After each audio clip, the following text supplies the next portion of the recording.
Hello, everyone, and welcome to our latest episode of Football is Life.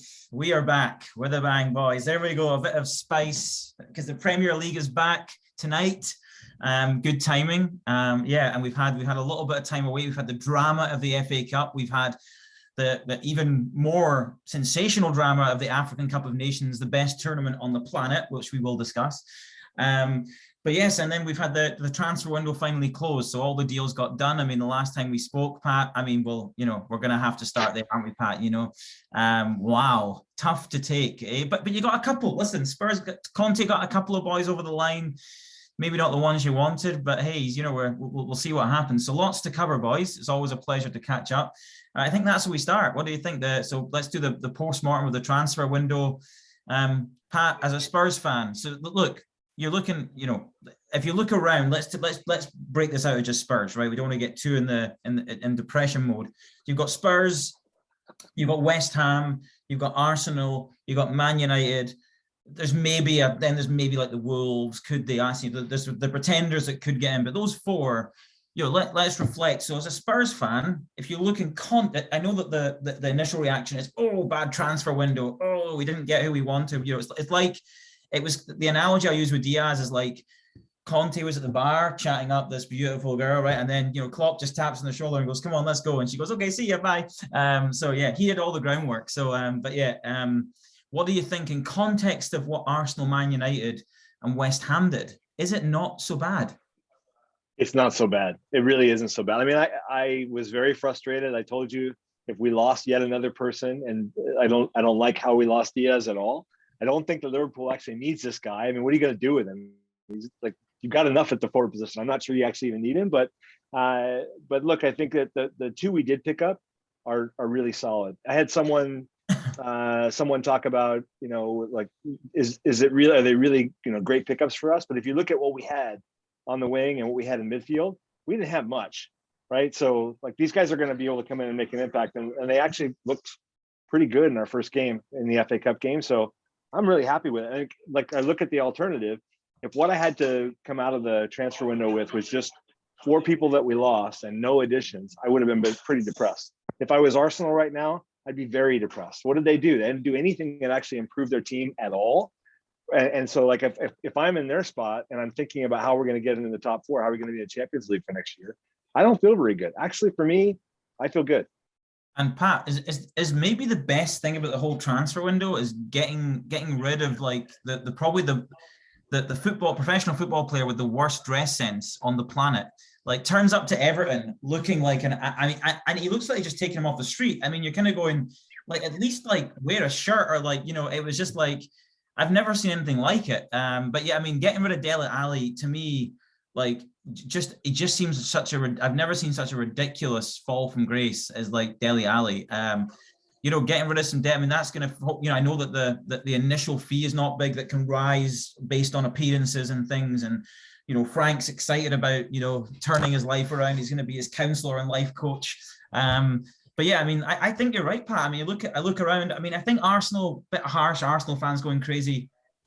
Arteta, I think, has had such a tough job, like so much deadwood, so much. I mean, you had the Ozil thing, same thing, big contracts, bad attitudes. I know they're saying we could have got money, get him off the wage bill. It's all about the summer for you, Arsenal fans. You're going to try and creep into the top 4 with what you've got with Martinelli and Saka and Smith Rowe and Lacazette. Man United, I mean, Lingard didn't get to go because of the whole nasty situation with one of their players. Just a very uninspiring window as well for them. Van de Beek finally has been freed. We should, it was free Brittany. We should have had free Donny, right? It should have been free Donny.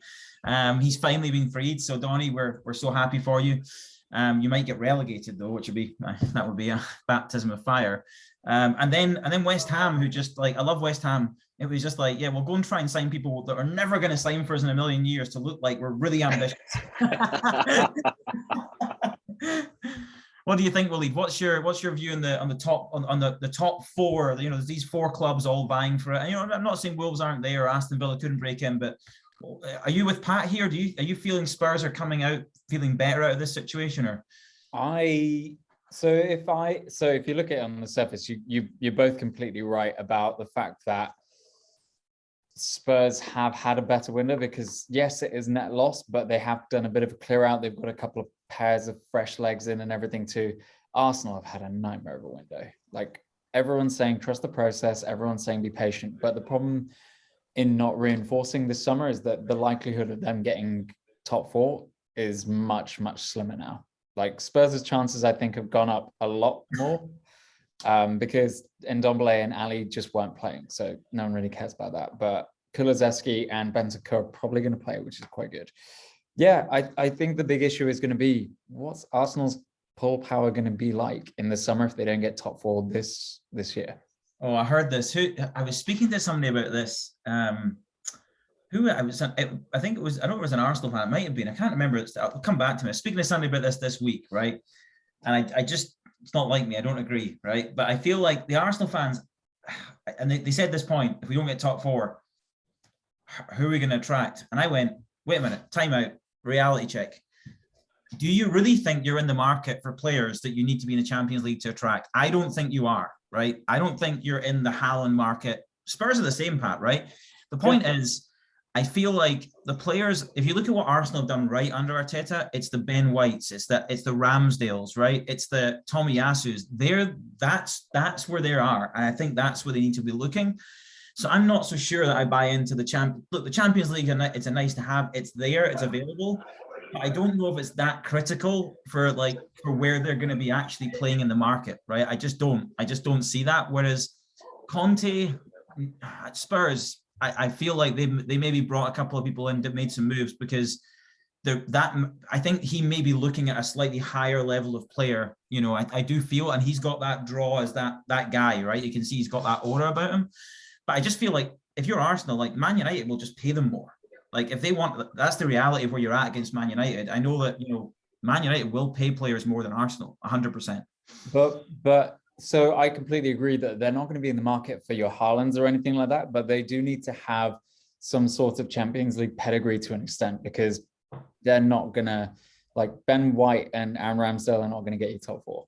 They're not.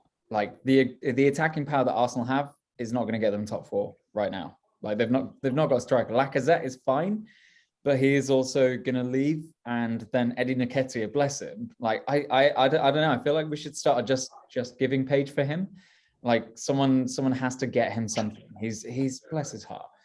But what striker that is going to get you not Aubameyang levels of goals, but at least something like 10, 15, maybe 20 if you can.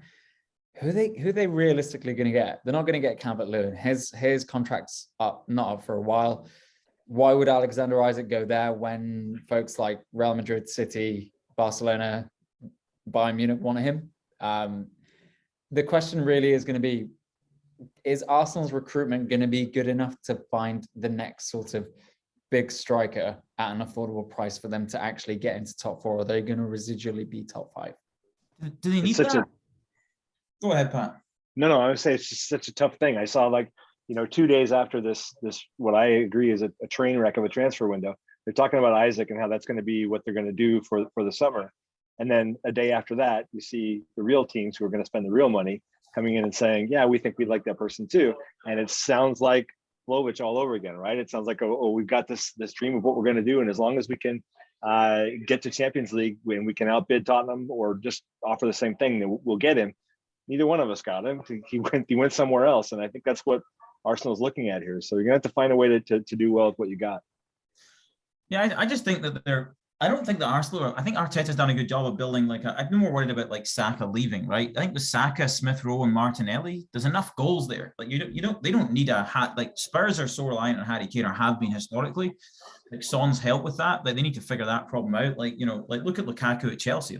I can't think of any striker this year that's been there's no Aguero this year, really. Vardy's as good as there is in the league, at the moment, right? And it's crazy to think that. So I don't know. I do feel like the modern teams, this is Guardiola's fault, right? You don't need a striker now, right? Nobody needs a striker, but it's but I think Arsenal have got enough there, in the attacking front. I like Saka would be near the top of my signing list for Liverpool signings. I'd say I'd love to have Saka. He looks a proper player. Martinelli, and again, young So I think there's a lot of upside. It's I know what you mean, but I just, like, again, they could sign somebody. They could get a Calvert-Lewin, they could get a Ivan Toney, they could take a punt on somebody, right? Yeah, I mean, they could do that. But yeah, Arsenal fans don't seem to be happy. I do still back Arteta. I think there's still a bit of, there's another, like, next year you're going to see, I think, more of his team with the deadwood's gone. I think Spurs will be the same. I think the good news is West Ham,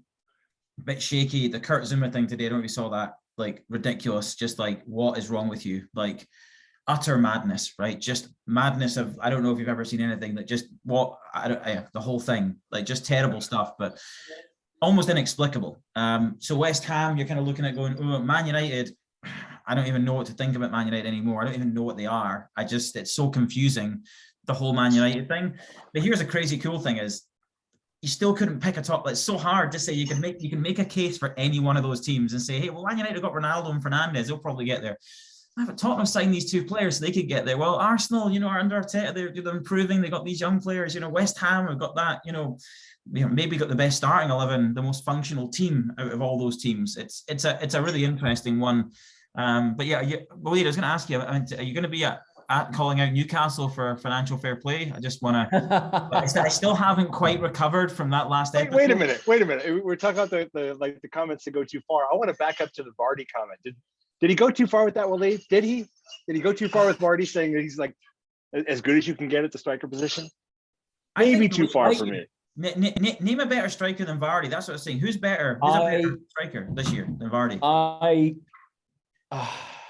I know Pat's a big Jota fan, but yeah. I can't.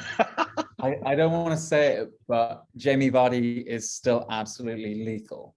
He is absolutely lethal. There's very few strikers who are going to be better than him. Like, if he had any semblance of a team behind him, they'd be doing a lot better.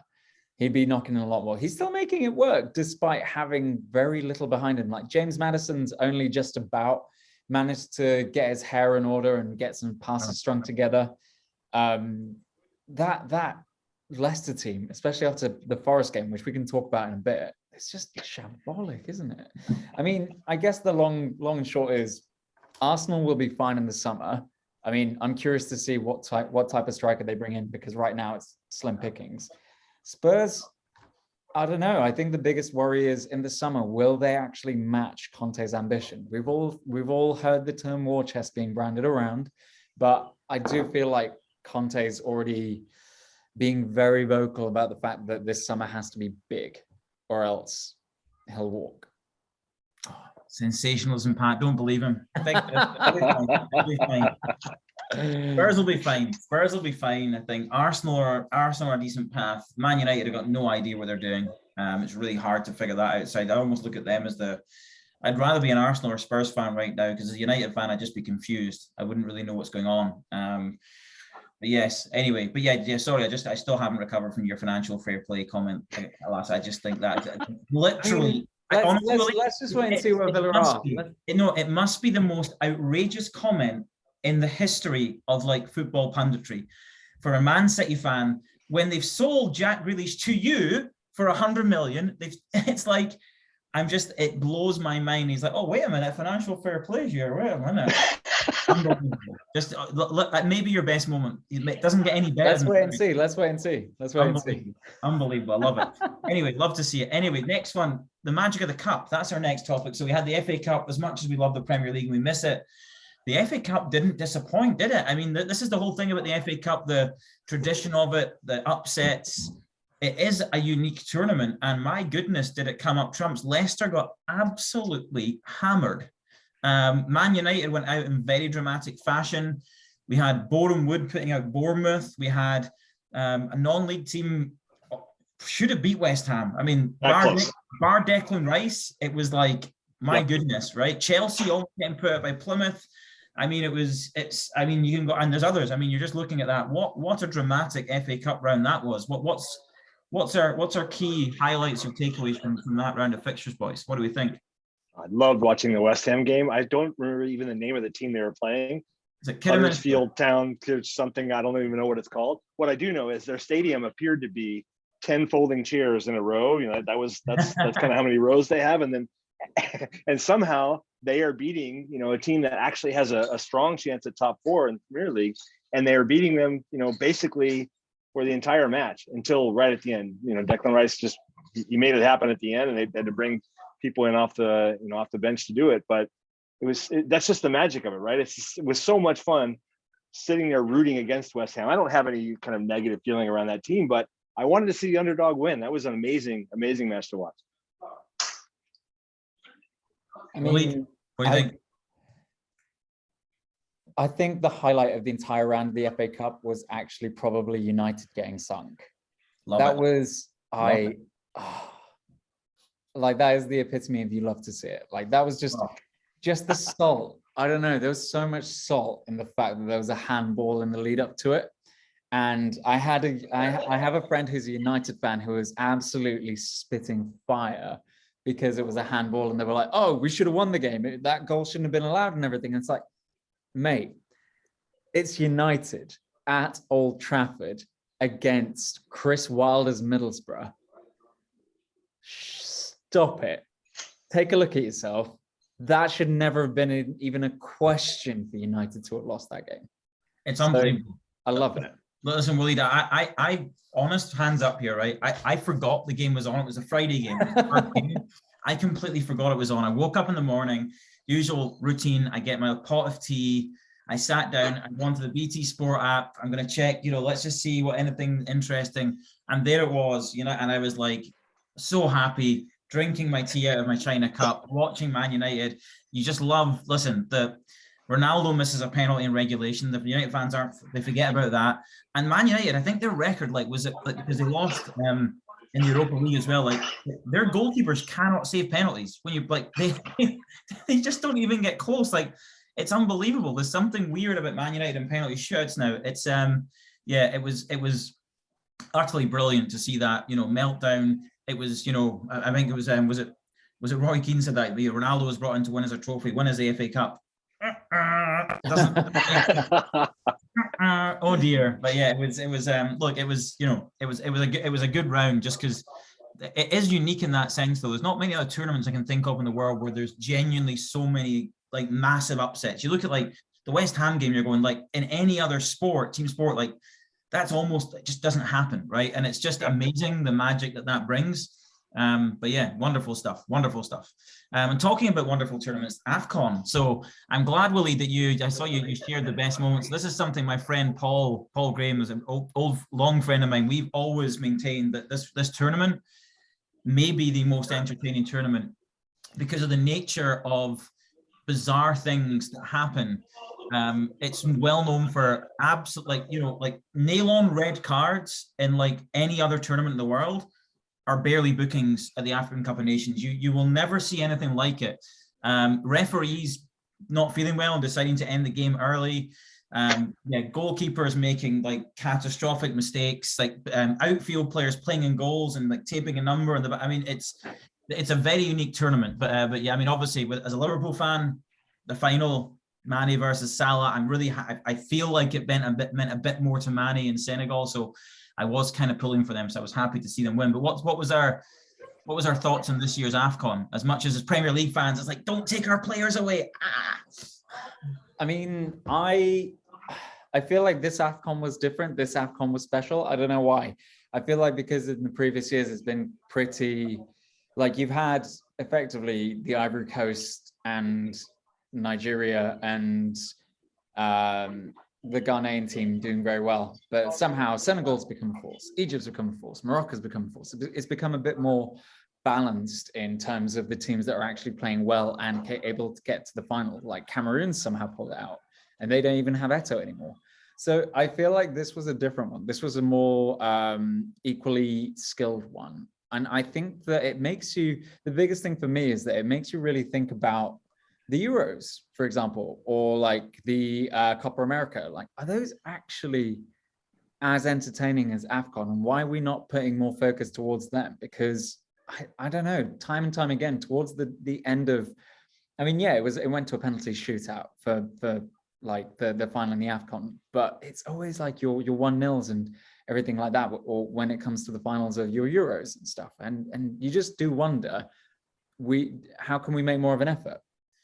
you know what it is? It's because you're looking at the tournament going, stop taking players off, as you're just taking our two best players. Like, it's really, you're kind of going, and the time of year. But listen, I maintain it is unique in a sense that it's almost like, part of the thing with modern football now. If I look at Brazil, are the best example I can give with this, right? When I think about Brazil, when I grew up, Brazil were like, the philosophy is always the same. We will score more goals than you will.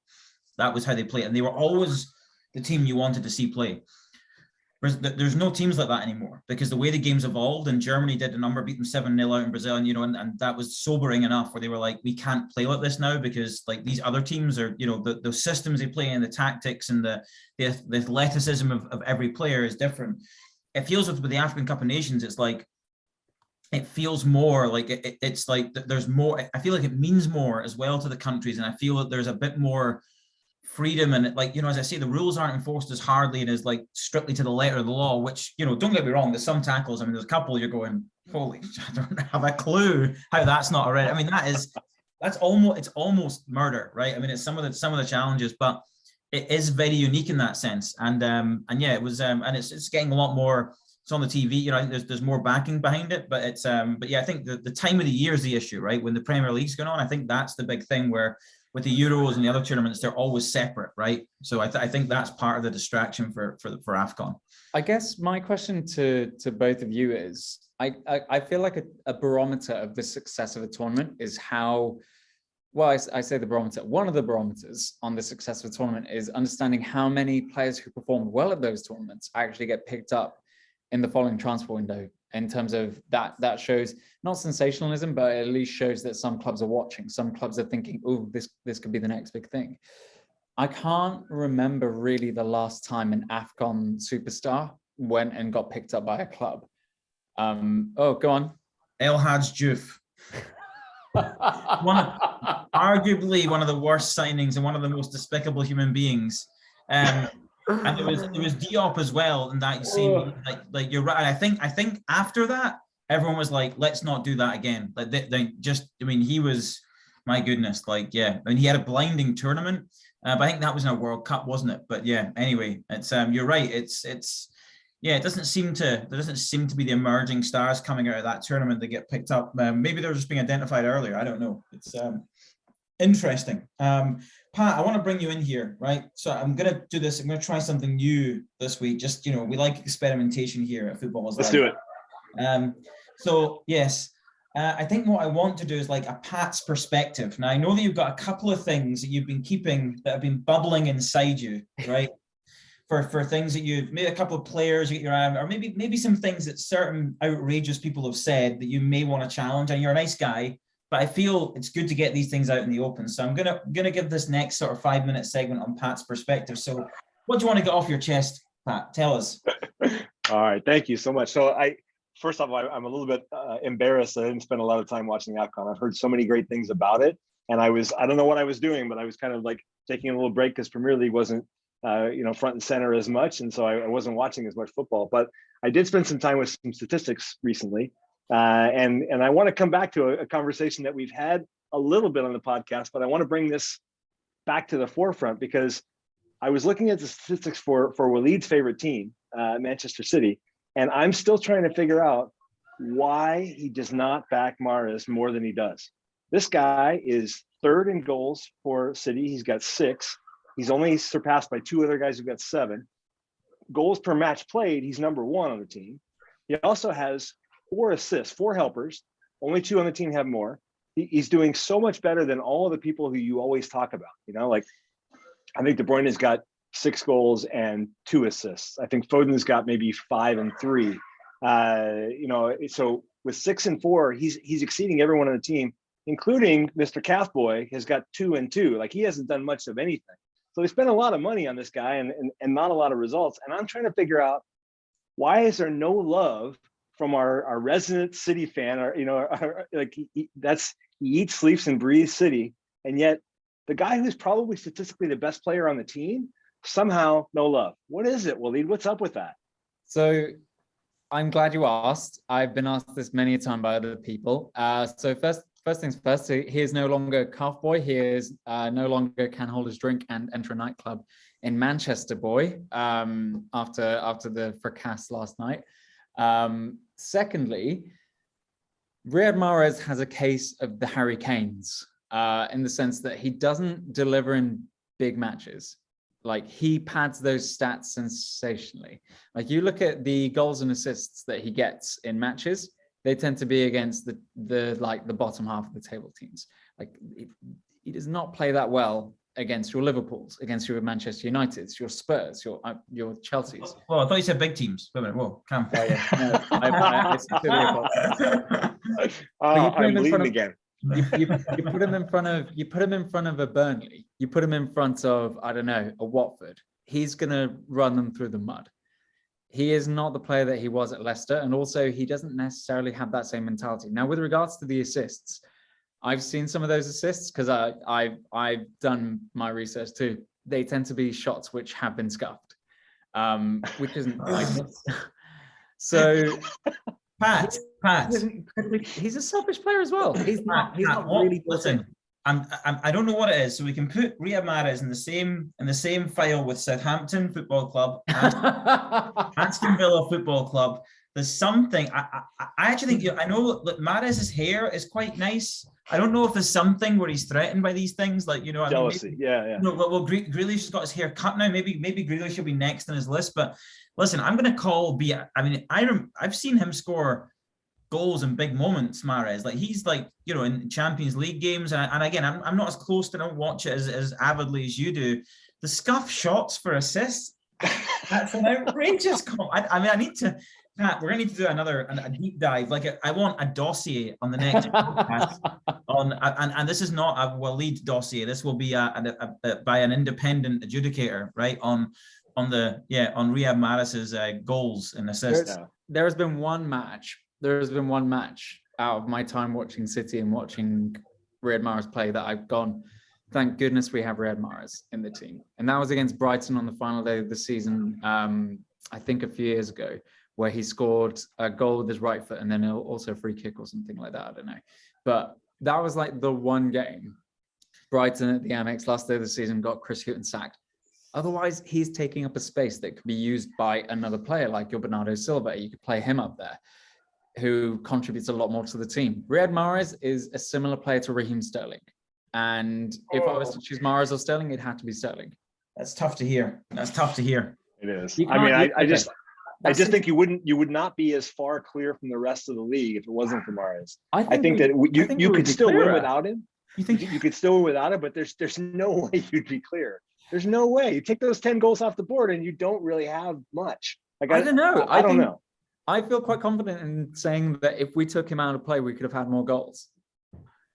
That is again, I just when I thought you couldn't say anything more outrageous than what you said last week. This might be, if you take a guy out of the team who scored 6 goals and created 4, I think we would have scored more goals. Maybe the most stupid thing I've ever heard in my life. Well, because the thing is that if you put a better player there, someone who's more capable of scoring, I'd put Bernardo Silva there in a heartbeat.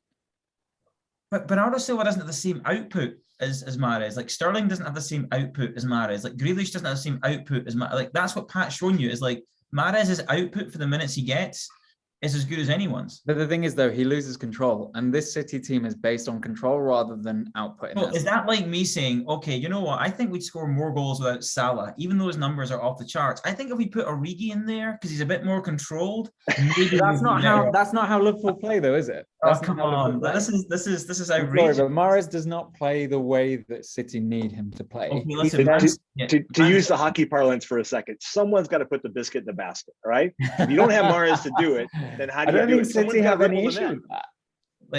Listen, Man City fans, we want to hear from you on this, okay? So I called on the Aston Villa fans last week to give this guy let's just sober this guy up. This is outrageous. But anyway, Pat, that's very insightful. And then for your final bit, Pat, because we could talk about this for an hour. What about Pat's picks? Who is it you've got I know you always have your eye on a player. Ben Chilwell is out now. Who's your guy? Who's your pick? Who's your Pat's pick for the?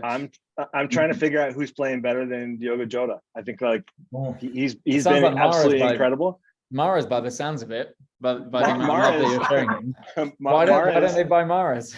Mahrez is playing fantastic, but I think that Jonas had to do it without Mane and without without part of the team there from Salah from the Afcon, and he's single-handedly put them through to the final in the Carabao Cup, right? Like both goals. He's got I think he's got 15 goals in 29 games this year. Incredible. I mean, he's been absolutely incredible. He's been the best guy on the pitch a lot, and he doesn't actually cost that much when you're putting together your team. So I think that's a guy you ought to have on the pitch. Load up in Diogo. You heard it here. It doesn't matter the fact that Diaz is here. We don't care. Load up in Diogo Jota. That's what Pat's telling us. I love it. Pat's pick for this week. Interesting stuff. Oh, did I tell you? Exciting. I know I told you boys this. I forgot to say. I got onto TalkSport this week with Simon Jordan and Jim White. I got through and I spoke live, and yeah, they got my name wrong and thought I was a Spurs fan, but that's beside the point. They were like, do you know what it was? I phoned about 3 or 4 months ago. There was a segment on Spurs and I had something to say about it, and I phoned and then I didn't bother waiting. I thought, no, I shouldn't go on. Because they obviously picked my name up wrong. So they thought I was, because they didn't ask my name this time, and they said, hey, it's Rob the Spurs fan. And I was like, hey. So I was on. So you want to listen to it, there you go. I was talking about VAR. So that was quite a cool moment. But anyway, yes, that was an exciting thing that happened this week for me. So anyway, back to business now. So wow, I mean, I'm still reading a little bit from that section there. It's hard to put into words. I'd love to hear people's thoughts. Let's, if you're listening to this, get on the Facebook page and let's get I want to hear some comments to see, are Pat and I crazy, or is Waleed just this, I don't even know what you are. You're just like an agitator, right? You're just saying things to get reactions, which I like because it brings an element of no. Don't paint me with Chris Sutton's brush. I'm not taking that. You are. Chris Sutton. You're like a shite Chris Sutton. You're like a that's it. Yeah, that's it. So but no, you know what you are. We've said it before. Littlefinger. That's who you are. Littlefinger. That's who you are. You play the role well. Everyone needs one. It makes it more interesting. So there you go. Right, so look, we've covered a lot of things. I think, we've got Premier League games to the kicking off, I think, in an hour or so in sequence. So tonight is all about the bottom of the table. I think Newcastle play Everton, which I think I have not been as excited about a game in the bottom half of the table as I am about that, and intrigued about that game. Newcastle loaded up on signings. Everton have taken some misfits in. Frank's in. They had a good result at the weekend in the FA Cup against Brentford. And then I think all the other teams are playing, like Watford are playing, Burnley are playing Man United, Watford play, can't remember who they play, but they're all playing tonight. West Ham, that's right. West Ham, who, yep. With the thing that I broke this morning, destabilized. It's your Hodgson's there, a standard Roy Hodgson 0-0 draw to start with, as you could have put your house on that happening. What do we think then about Newcastle, Everton, to me, there's just like, whoever loses that game, you're just like, it's almost unthinkable for either team to lose that game. Like, what are our thoughts? What's going to happen? Do we fancy this rejuvenated Newcastle with all these new signings, or is Frank going to give that feel-good factor to this misfit Everton team? What do we think? Go for it, Pat. 1-1 tie. And it's going to look pretty inept in lots of places, and you're not going to see the Dele Alli of 2019 all of a sudden. It's not going to happen. Just that both teams are struggling, and I think Newcastle, they spent a good amount, and they've improved their team. It was not hard to do, but they've improved their team. I see it 1-1. Okay, Waleed. 2-1 to Newcastle. I can see them winning just about. Their defense is still pretty shaky, but I think that they've reinforced in the right areas, especially up front, which is quite nice to see. But I think because Eddie Howe has had that much more time with his squad, I think Newcastle have got it. And Everton's morale is pretty low. They did have the FA Cup win, but it's not good enough. Yeah, it seems, I think with Frank Everton. I don't think Frank's only way is, like, he does seem to be quite an offensive minded manager. So I honestly, I could argue in my mind. I've gone back and forth on this. I feel like it's going to come down to who can handle the pressure, because the team that loses, this could be this moment where you look back and go, our season went that way and their season went that way, right? And it's so, like, I almost feel like they both might be happy with their draw, because it's like, at least we both got out of it and just move on. It's just, I just think there's so much pressure, because if Newcastle win, Everton go from being, they might be, it's like, you're in it, you are now in it. It's like, that's a difference. I feel for Everton, it's more critical to win, because if they win that game, it's kind of like, you'll probably have enough breathing space. But if they lose, you're then talking about this is real. And yeah, Frank's not been there before. He's not been on the ropes, right? So it's wow, really interesting. Watford, put your house on another 0-0 draw. That's it. Royal shop. And then Burnley, I mean, against Man United, I don't even have anything to say because it's a ridiculous game. Anything could happen.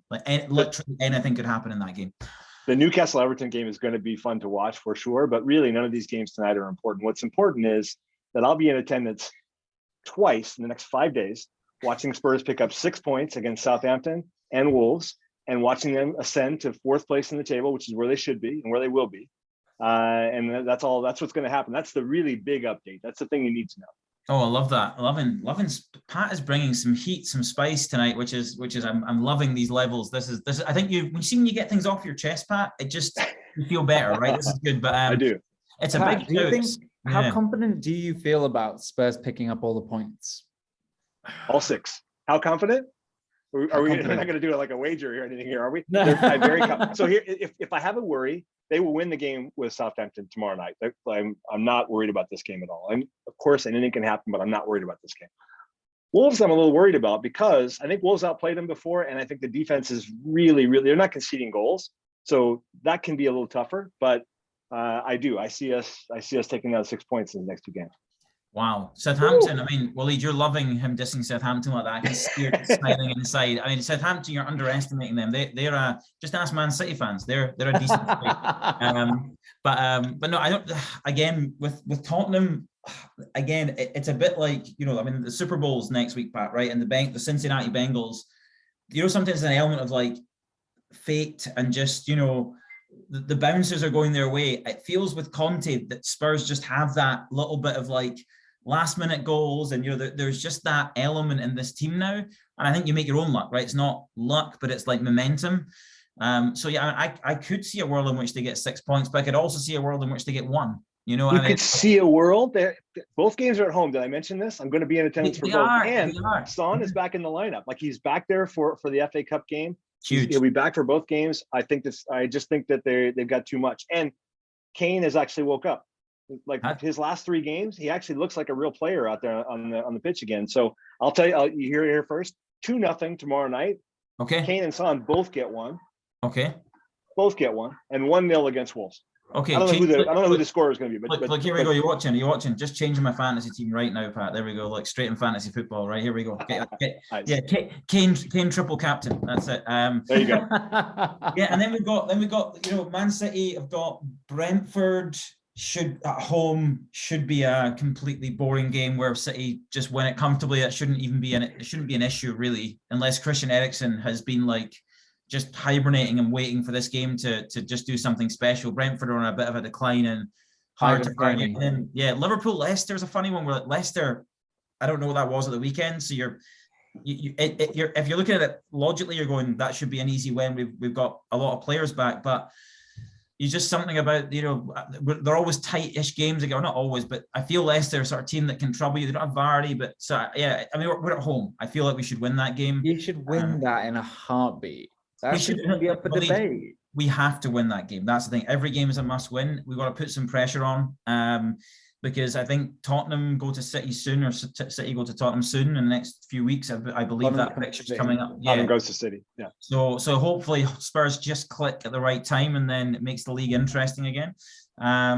But yeah, so lots to look forward to. Lots of games. And then any other fantasy picks will lead for you. I mean, you've had Dallo and Tellez in. Great shout. Hey, Dallo has been picked up by one of our colleagues at work. Oh, he's obviously been listening to the podcast. Oh, it's like Dumb and Dumber then, isn't it?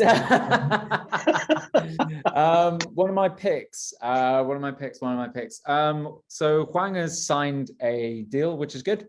Weghorst does look good as well. He did miss, and the thing is, Burnley are a hoof it team, like throw it up and hope for someone big to get on the end of it. And Weghorst is big, and he's also quite cheap. So I definitely would think about him. Also, Gomeres is stupidly cheap. Like he's very, very cheap, and his the number of assists that he picks up and the number of chances that he creates are ridiculous. He's like 5 point something. for a midfielder who creates a lot and will be the focal point of creativity in a team, I've got Gomares in my team. I played my wild card today, so let's see what happens. I've finally taken Grealish out, but I've finally put Cancelo in. Took some time, but I haven't gone for De Bruyne. I've gone for Sterling. Really? I think took Sterling out. I put De Bruyne in. I made the opposite change. I had Sterling. I'm taking it. I think my philosophy of Man City is this: De Bruyne is the only guy you can hang your hat. It's the changing. I don't know. Will Foden play? Will Grealish play? Will Mahrez? Will Sterling? It's too change. So you're taking a gamble because Sterling could get 10 minutes tonight. He could play 78 minutes. So that's what I'd say is like on Man City, I go Cancelo, De Bruyne. You can kind of hang your hat and then play most games. Bernardo Silva, another one that you go, yeah, should play. Gomares, I think is a good shout. Van de Beek is one I'm going. I feel like of the two signings for Everton, I feel he's one I'm looking at going. I think he'll play because I think he's in better shape than Ali, and I do think he's creative. Like I think that they do lack that in that midfield. They have Allen and I know they had the Cody. I think he's hurt, but I think that creativity. So I'm going to be watching how Frank sets them up and seeing how offensively they play. But there could be someone who's. I always say like look at who's taking set pieces. That's what I think about players like that. So. I'm not sure who's going to be on the set pieces there, but now that Digne's gone, so we'll have to wait and see. But yeah, honestly, I was looking. The main thing is strikers. Like I'm looking today, I was like, and actually I've left. I've got Antonio, Daka, and Dennis. And I was like, I'm leaving it because I just didn't see. I was looking at. I mean, Kane's only one that he's not in form, but you go, could he? Lukaku nowhere. Ronaldo's gone off the boil. You're kind of scrambling, looking, going like you say. I'm at you, Pat. Like I'm looking at. I put Martinelli in because he plays in that. Now that Aubameyang's gone, he plays in that front three. I think you're looking at midfielders, right? And yep. I think it's strikers this year has been a real toil, really really difficult. But yeah, let's see what happens. Anyway, listen, boys, that's us. We're at time. I need to get to 5-a-side. So, but listen, always a pleasure to talk. Pat, great to see you, Littlefinger. Great to see you. Looking forward to the Game of Thrones prequel. You can give us an inside track on that. That would be great. But yeah, always a pleasure, chaps. And looking forward to the next one. Might be in person, our first live podcast. Hey, so there you go. Let's go. I don't think they're ready for it. That's it. Yes, I know. Maybe not. Anyway. Thanks for listening, everyone. Make sure we sass Waleed in the comments in this because he's talking nonsense even more and he's getting out of control. So we have to ground him a little bit. But thanks for listening, and we'll see you again soon. Cheers. Cheers.